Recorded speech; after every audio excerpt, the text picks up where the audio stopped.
there should be a spoiler warning at the beginning of this saying, okay, these idiots are going to tell you everything good. That's now going to be the spoiler warning. We're the idiots. You're the ones getting spoiled.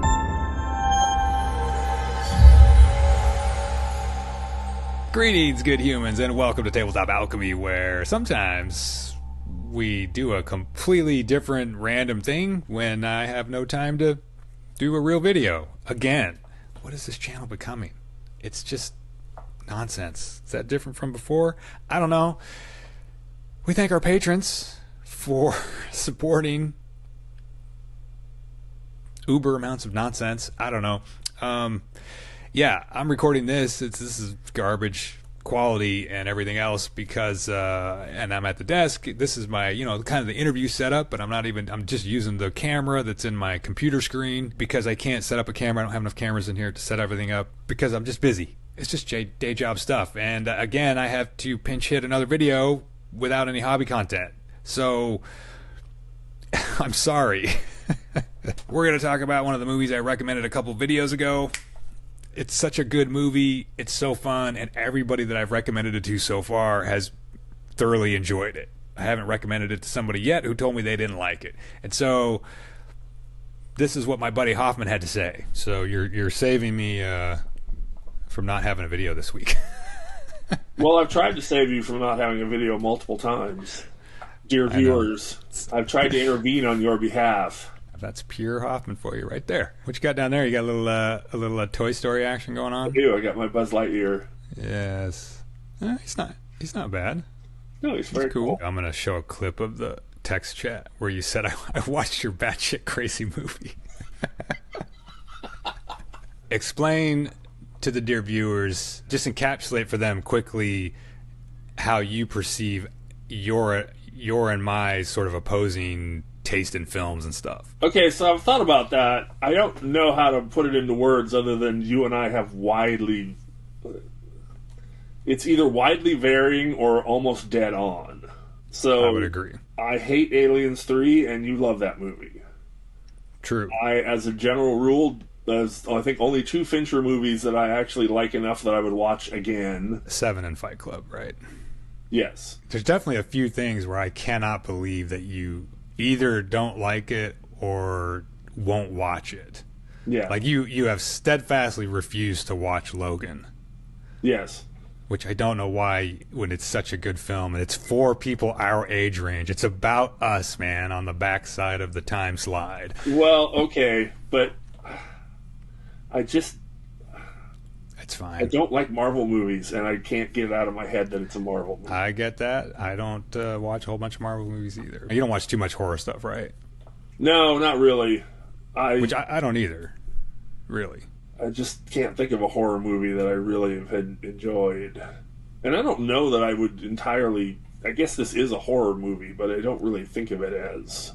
I was just going to say the same thing. I don't know if this necessarily is a horror movie. Kind of at the beginning, it says it labels itself as a thriller. Yeah, I would say it's more of a thriller or a suspense movie, and it's my new model for a suspense movie. We're talking about Strange Darling. Just give us your thumbs up, thumbs down on the movie. How would you rate it? How many stars out of 5? Oh, I give it 5, easy. Same here. I had suggested try not to watch anything ahead of time, like trailers or whatever, right? I followed that advice religiously. I didn't even read the little blurb at the top of the start page. I just ignored everything and hit the button. So I knew nothing going in. So we're going to spoil this movie for all of you thoroughly. Don't listen to us and just watch it cold. Because it's way better if you don't know what's going to happen. Agreed. I mean, obviously every movie is way better if you don't know what's going to happen. But in this case... I think the first 15 minutes of the movie is just irrelevant if you know what's going on. I would still say, even if people have watched the trailer and maybe are making a guess or whatever, like, I still feel the movie still functions really well. Well, I don't know what's in the trailer. I didn't obviously watch the trailer, so I don't know what they show you. All I know is I come into the movie where it starts with the little scroll about the serial killer running across 3 states, and then they're apprehended in Oregon. Dude, so how cool is... I thought it was so fun the text at the beginning where it was where it said this is where it said it was a thriller told in 6 chapters, and then it goes and it's like, oh, here's chapter, we're to start with chapter 3 or 5 or whatever it said, right? I was like, oh man, that's a good gimmick, and I felt like that worked all the way through, because it does have those chapter breaks, right? And they're all out of order. It does, and I usually hate that because it almost always is bad. Yeah. Tarantino did it with Pulp Fiction, and it works because nobody's seen it before, right? I mean, some of them must have done it before, but then he ruins Kill Bill by trying to do it again, and he does it so ham-handedly that it's just like. So you go in to watch the movie cold. Yeah. You click on it. You don't watch anything. It starts the opening shot. I think is just that slow motion long shot of the girl running, right? Yeah. And like as it kind of unfolded the first few minutes, like what were you feeling? Like what were you thinking about? Like it's kind of like being on the top of the roller coaster. Yes, it is. That's pretty good, except that I didn't realize that yet. So I'm just sitting there like, what has he sold me this time? Because I'm watching her run across the field, and there's nothing else happening, and I'm just like, what is it? Whoa! All right. So it was probably into the point where he stops the truck, and this would have been a pretty impressive move to do all this in time, especially because I still thought he had a shotgun. He stops the truck, jumps out, jumps in the bed, aims over the roof, and blows the rear window out of the Pinto, which causes it to crash. Yeah. And it's like, at that moment, I was like, oh, okay. Something going on here now.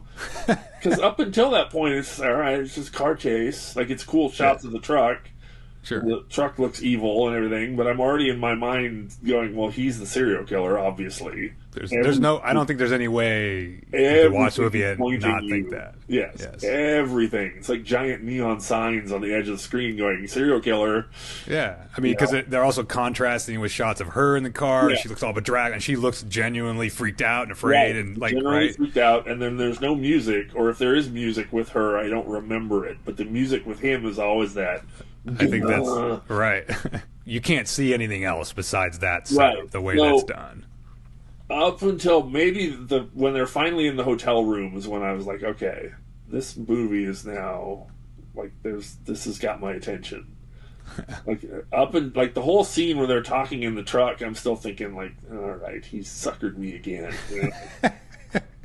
But it's starting to get interesting. It's just not super interesting yet, right? But it's all necessary for what comes later. Like none of that is. It's not wasted. No, it's not filler. It all needs. Yeah. You need all of it to make sense of what's coming, but you don't know that yet. The minute that I was like interested in the movie, that I was like, "This is like okay. This feels fresh." Was literally the chapter thing. Yeah, I didn't like that at first. I was like, "You're going to do this jump around bullshit that screws everything up." Which it does not in this case. Absolutely does not. It adds to the suspense of this movie. Like, this movie would not work as well if it was told in a linear fashion. I feel like it would still work, but it wouldn't be... Yeah. It just wouldn't be as crazy. No, it wouldn't be as crazy. You wouldn't get as much... fun factor out of the whole thing. It definitely adds to the fun of it. Dude, so one of my favorite shots is at the beginning of the movie. I still love this shot. It's so cool, right? It's the shot of the car. So it's on the road. We're in the middle of the road. The camera's in the middle of the road. And that little Pinto or whatever comes barreling up the road. And it goes over the camera. And then the truck comes. And the way they frame, there must be a dip in that road, right? They're on a hill or something. But I thought that was genius, man. I really, really liked it. Because I kept waiting. I was like, when are they going to cut? They're going to cut? Nope. This is when the subterfuge of the beginning of this movie starts, is that you have the little Pinto fleeing from the truck, and they keep filming that truck from a low angle to make the front of it more blocky and sinister looking. Sure. And then, I don't usually pay attention to soundtracks, but they've got that note that they keep hitting. It's like this one... Yeah. It's when they show the guy, right? What's that? When they show the guy. They do it when they show the guy, but I believe they do it when they show the truck also. Yes. The truck gets the same music. Because they're one and the same at this point. Yes. So I'm trying to remember what that sound, like I've heard that sound before in something. It's definitely it's an electric guitar sort yeah, of. it's a musical note, but it's very deep, and it's I don't know chords or anything, but it starts like right away starts setting up the idea that we have a good guy and we have a bad guy, because you only ever hear that sound when he is on the screen or his avatar, the pickup truck. Correct. The first time that I felt like there was this scene worked really well. It was shot really well. It's lit really well, and it also started to make like I guess what the word I'm trying. It's like it started to shift the ground I'm standing on as a viewer, where I was like, okay, something's weird here. And it's where she's running through the woods, right? She's already climbed out of the car crash. Right. She's running through the woods, and she finds the little bums encampment. Yes. And she brings up so she grabs the alcohol and and she's trying to do her wound, but then she drinks it, and then she just starts smoking a cigarette. Yeah. And there's something just wrong with that, because you're like, I don't know, man. If you're running from somebody with a shotgun, I don't think you're going to sit down and smoke a cigarette, right? There's something weird about that. Well, okay, so that struck me as weird, but also the fact that she's now lighting an open flame when she's soaked in vodka. That too. And it's just like, you're going to light yourself on fire, you weirdo. It's kind of the first time where you feel like she's weird. Yeah, right. Like the whole escape plan is going to be foiled by turning yourself into a Human Torch. Also, because we're starting midway through the story, I actually watched this 3 times and still couldn't figure out what she did, but she pulls like a Band-Aid or something off the side of her head.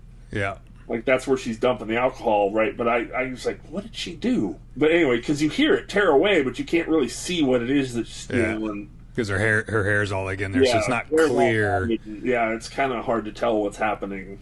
But of course, we find out later. Right. Everything. So, that's what we will learn all of this. And the other thing is that you made the same mistake that I made early on. Is he is not carrying a shotgun? It's some kind of big rifle. Yes, that's correct. Yes, it's a big bore rifle. I don't know what it is, and I wonder if it's not sawed off too. It's lever action too. A lever, yeah, that's what tipped me. It's like I've never seen a lever action shotgun. Yes, I'm sure there is one somewhere, but I thought that weapon was a very cool prop choice, a production design element, because when you first see it, even the truck. I mean, the truck is not dirtied up too much, right? It's like it's not like a hillbilly truck.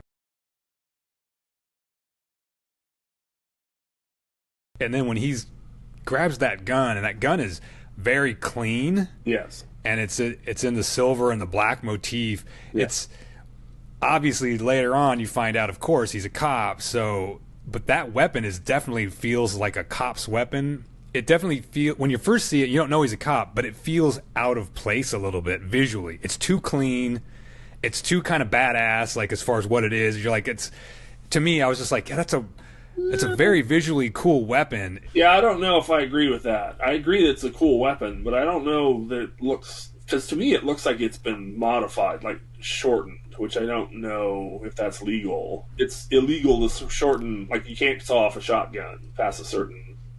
I suppose that depends on what state you live in. That's true. And Oregon, depending on where you are in Oregon, that's another thing, is that truck is very Oregon. And the forest is very Oregon. Lots of those, well, yeah, that too. But I mean, lots of those trucks running around in Oregon. Since we've tipped it already that he's a cop, when I first saw him, there's no way I would have thought. He's just got, I think they did a spectacular casting job, because he kind of reads serial killer. And of course, since we're starting at the 3rd chapter, right, he's already recovering from everything that's happened to him, so he's already pissed off. He's a little unhinged. Yeah, he's fucking snorting coke while he's driving that truck at 100 miles an hour, right? There's nothing that gives you a cop vibe off of that. It just feels like, no. Yeah, that dude's coming after her, right? Like, which he is. He is coming after her to kill her, right? So we're going to skip forward also when he's at the hippie house. Yeah. And all the crazy bullshit that he's doing there. Like he's walking up to all the chests, and right before he shoots the chest, he's like, here, kitty, kitty, kitty. You know, like, it's like, okay, dude, like you're just some kind of psychopath. Yeah. Which is exactly what they want you to believe. Right. The director has set this all up masterfully to make it just like, okay, this guy's a loony. you could totally believe he's a serial killer because of all the crazy things he's doing, but you don't know about anything that's happened to him yet. Like, it all works when you learn everything. It just all, nothing seems out of place. Like, it all makes logical sense. Right. You know, there are a couple of spots, of course, that you're going to stretch a little bit of your, you know, believability, but whatever. Suspension of disbelief. I guess at this point we should. I think I know how you do things, but like if I'm enjoying a movie, I don't try to think it through. Like I don't try to beat it to the conclusion. I will just let it play out for me. If I don't like a movie or if I'm bored, then I'll start trying to think into it. Like, okay, what's going to happen now? And I wasn't doing that. I was just sitting there like, oh, what the hell's going on? Yes. The other thing I would point out that's very interesting is that. And I didn't think about this until later, but when they're sitting in the truck, they're sort of the lead up to what happens in the hotel room. Right. That truck is lit by a blue sign outside the truck. So everything inside has this weird sort of blue. So you can't see what, like her hair color appears to be black. Right. So you don't realize that it's the girl from the beginning. Monkey, sure. Right? Like you don't know it's. Like she has a wig on at that point too, right? But you don't know that. But you also don't know because it looks like her hair is black, so it doesn't look like it's the girl that we are thinking of as the victim, or I was thinking of as the primary. Yeah, that whole setup in the truck it's just dialogue, but it's pretty interesting. Every bit of it's interesting enough to carry you through. Right, but it's also important because they cut back to it a couple times. Like one of the chapters is the Mr. Snuffleupagus. Yes. That was so awesome. And it's just like, what? And it turns out to be a safe word. Right. Mr. Snuffleupagus is her safe word. I mean, there's some good comedy bits, some good funny bits in the thing, the way it's put together. It's just such a fun movie, man. It's so good. It's super dark. Well, but it's also fun. They're still selling the idea that he's the bad guy because you see her ask at one point, "Are you a serial killer?" And then they cut to the scene where he's choking her, but you can't see it. Right. You just see his arm muscles bulging like he's. And then so now and again, I'm just like, yeah, okay, I had that right. He's the bad guy. Yeah. And when she asked that question, so that question that she asked, that's in the trailer. Okay. That bit of that conversation. Okay, so I didn't know. And when I saw it in the trailer, just that line, and then definitely in the movie, I was like, she's probably the serial killer. It's just a fleeting thought. It wasn't like I was trying to decode or something. It was just like, maybe this would be a guess, and not like a finite guess. It's more like, of course, this is what someone who didn't want you to think that would ask this question, right? It's just kind of weird. But again, like I said, it doesn't. Even if I started to get the gleanings of that a little bit early, it just didn't matter. It was still super cool to watch, and still to find out, because even that at one point I had two thoughts in my head. It was like, oh yeah, she could be the serial killer, sure. But I was thinking, well, at some point I was thinking, okay, they're both fucking serial killers. They're both crazies, and what's going to happen now? Like, what's going on? But whatever. I never thought of that. I mean, there are clearly both crazies. Yeah, but I think part of it too is that they're selling you. I mean, it's not a trope; it's actual fact. That most serial killers are white men, right? Oh yeah, sure. But the amount statistical, statistically, women hardly show up on the. Like it's almost non-existent. And again, this is another thing that the filmmaker did, even as the writer, which I'm not 100% sure he wrote it or not. He may have. I should check that up. He wrote and directed it. Yeah. Is the usage of the term demon, right? They even. It comes up like as a title for him at some point, right? Yeah. She's the woman and he's the demon, right? Yeah, no, he's in the credits. She is the lady. The lady, right? But isn't there a title card earlier on in the movie that pops up like the demon, and it, like when he's on screen or right before it cuts to him? The lady comes up on screen. Oh, okay. But they're not giving you her full title. Right. But he is definitely in the credits listed. Because she's the electric lady, right? Yeah. Yes. Yes, her serial killer name is the Electric Lady. Yeah.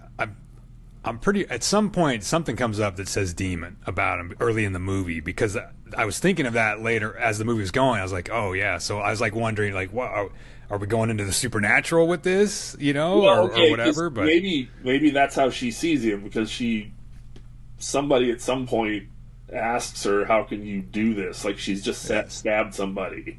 It's the cop who's sitting in the front seat of the car. She just goes, "I just see some people as dolls." Oh, she says dolls? I thought she said demons. I thought she literally said, "I see demons sometimes." Okay, I read it as "I see people as dolls," or that's what I thought I heard. I thought she said demons, and then later, right? They do the flash, the one frame flash of her own reflection, right? Yes, demonic or whatever. Yes. But yeah, that was. Yeah, I had to back that up too, because it was like, did I just see that? Wait a minute. Oh man, we're jumping all the way to the end, but that last shot. Last shot of her, right, which is super long. It's like 3 minutes long. Yeah.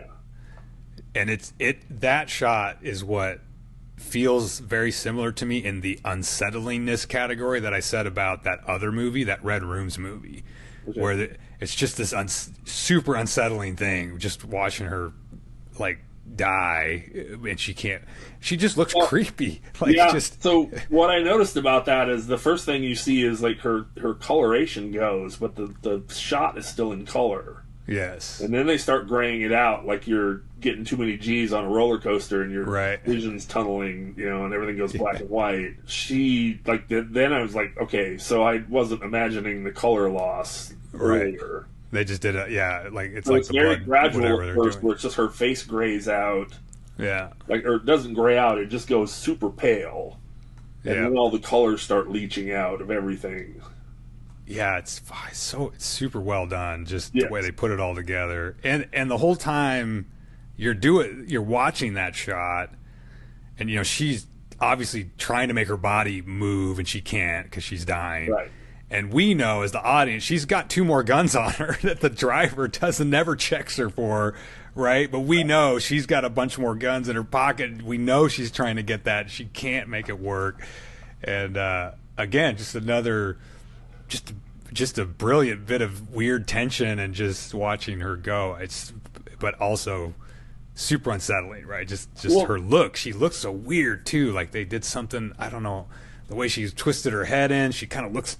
She almost doesn't look the same. Yeah, no, they picked their casting for both the main. She's very good. She's a very talented person. The amount of the craziness that she goes through, and all the both of them, they're both very talented. The other scene that I love is when he finally manages to get control of his body, and she's in the bathroom or whatever, and he finally gets enough, and he's sort of crawling out of the hotel room down the hallway, the balcony. Yeah. And she comes out, and it's like, oh, no, you don't. Yeah. Grabs him by the ankles and drags him back in. That's right. Yeah, that's pretty good. Which is another crazy thing, too, because that woman probably weighs 100 pounds soaking wet. Right. And the guy's got to be twice her weight. Oh yeah, easily. Yeah. That was one shot. It works completely good. But in my head, I was like, I feel like she'd have to put a lot more effort into that than she's appearing to do. Which it doesn't matter. It was just a kind of a fleeting. Yeah, but I mean, she's tiny and compared to him. Yeah. But pulls him right back into the room. Yeah, drags him right back in the room. And just a lot of good reveals, a lot of good surprising reveals. Obviously flipping open to his cop badge was interesting. Yes, I was absolutely surprised because by the time that happens, you realize that she's not who we think she is. Right. I don't know that I realized yet that I can't remember now the sequence, but she's not who we think she is.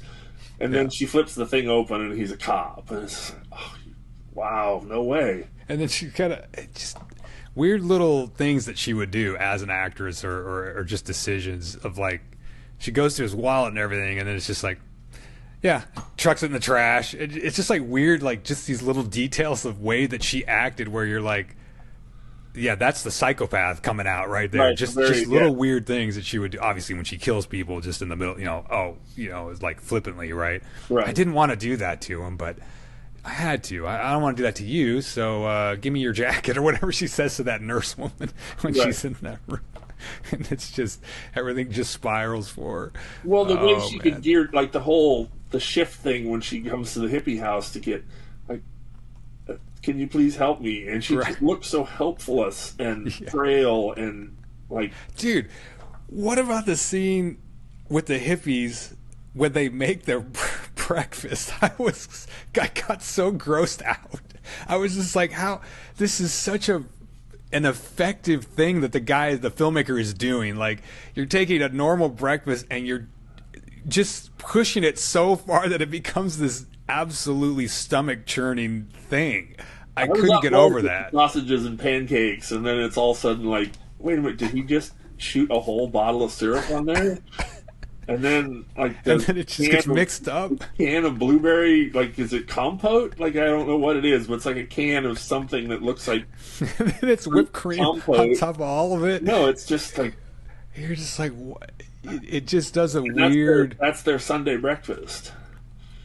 Oh yeah, they were so excited to have it. Yeah, and I just really thought that was a bizarrely brilliant thing. I was like, I don't know how you know that the way that you're gonna create this feeling in an audience by doing this with this excessive breakfast thing, but that was pretty startling to me, just from a filmmaking perspective or a creator's perspective of making this scene. But it was very, and also like it does after the fact. It left me kind of wondering.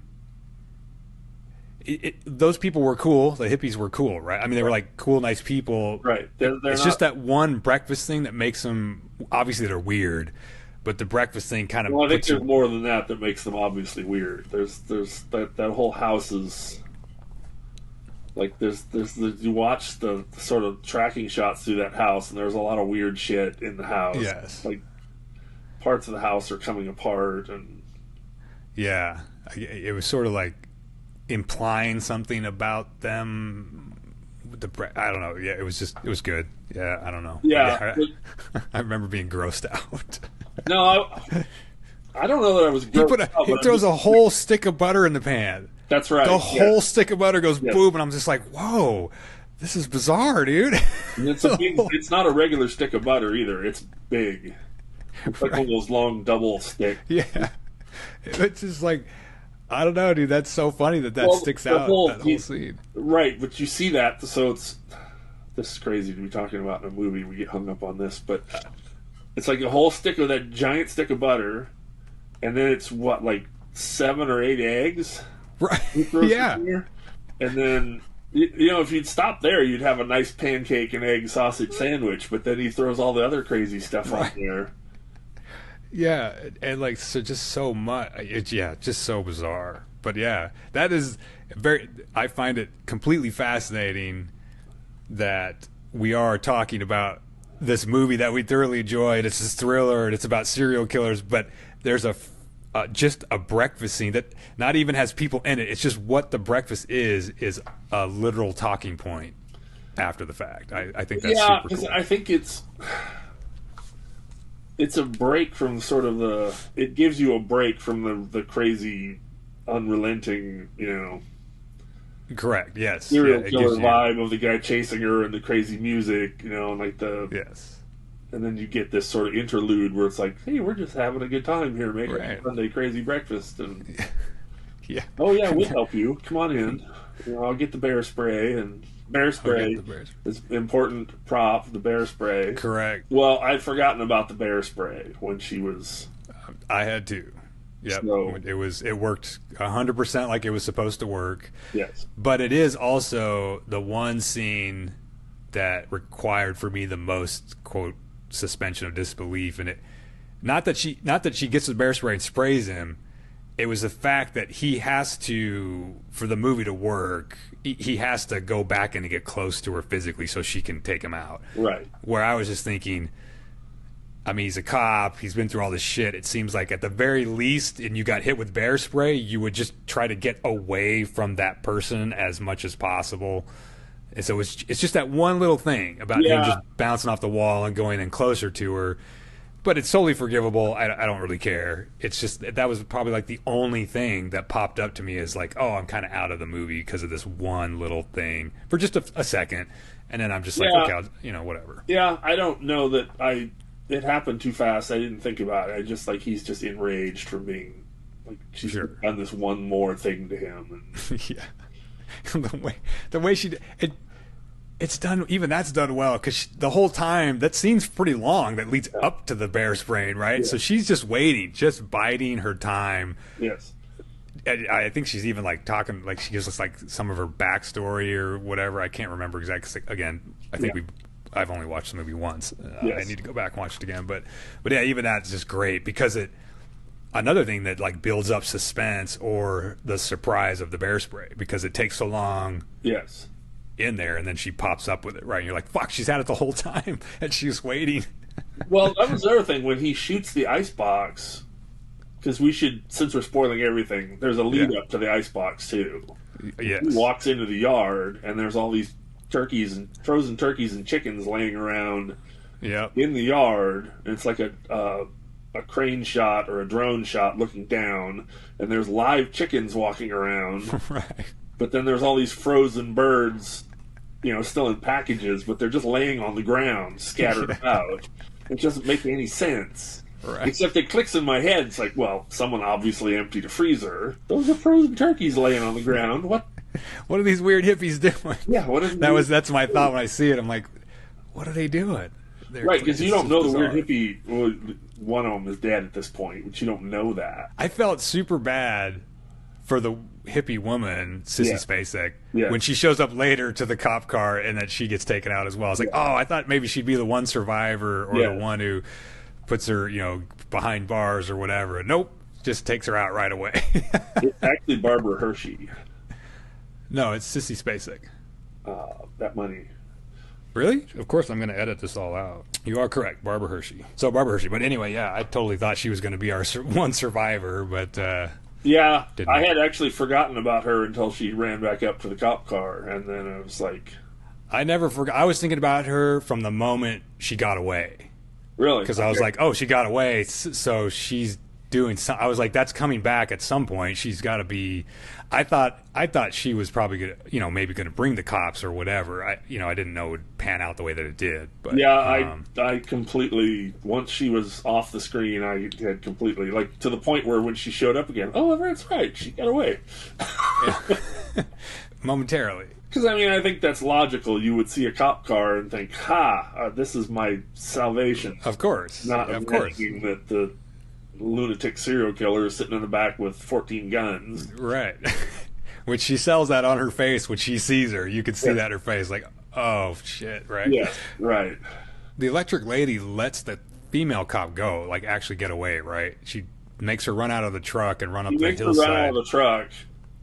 And then that's it, right? We don't ever see her again. We never see her again, but because that whole scene where she lets her go, that gets all these other people killed because she was a dumbass, basically. Oh, of course. Yeah. Even when the woman cop is trying to, help her out or like get her on, like she doesn't search her or anything. You're just like, dude, she's full of guns or she has bear spray or whatever. Yeah. And then we get the little drone shot of her shooting that cop in the back of the head, going all over the windshield. You almost feel like she might let him live too. Like she's going to have him drive her farther and she's going to get out. Nope.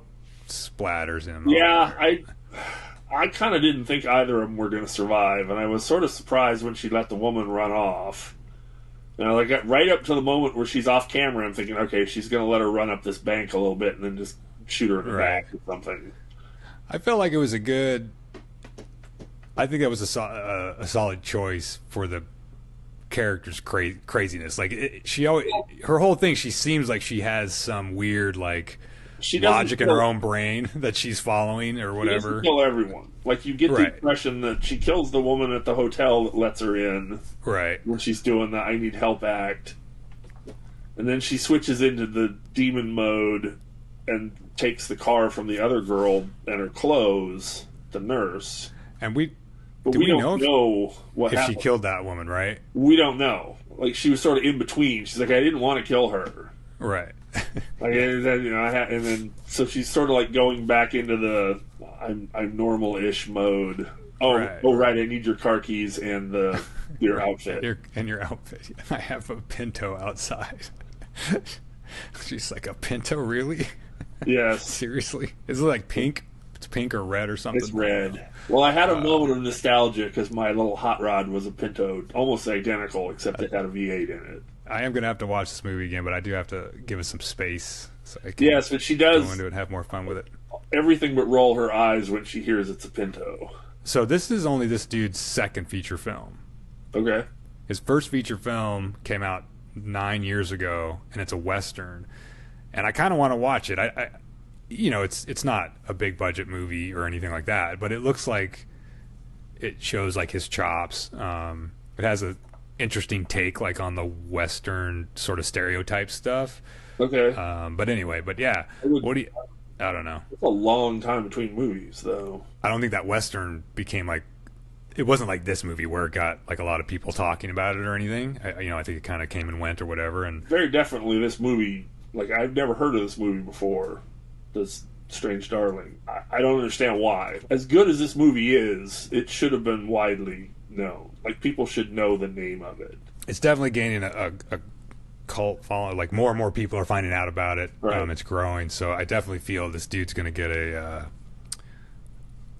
some kind of studio deal or something. He'll get money to make another movie, and he'll probably be able to get a bigger budget and bigger. Like his next whatever it is will probably get even higher, exposure. And yeah, this movie was shot by Giovanni Ribisi. Yes, that actor. I saw an interview with him talking about becoming a cinematographer. So I think this might be the first feature that he's shot, like officially. I think he shot some shorts and commercials and stuff. Sure. And then they also, of course, even says at the beginning of the film, this was shot on 35 millimeter film, which that's also a big chunk of your budget goes towards that.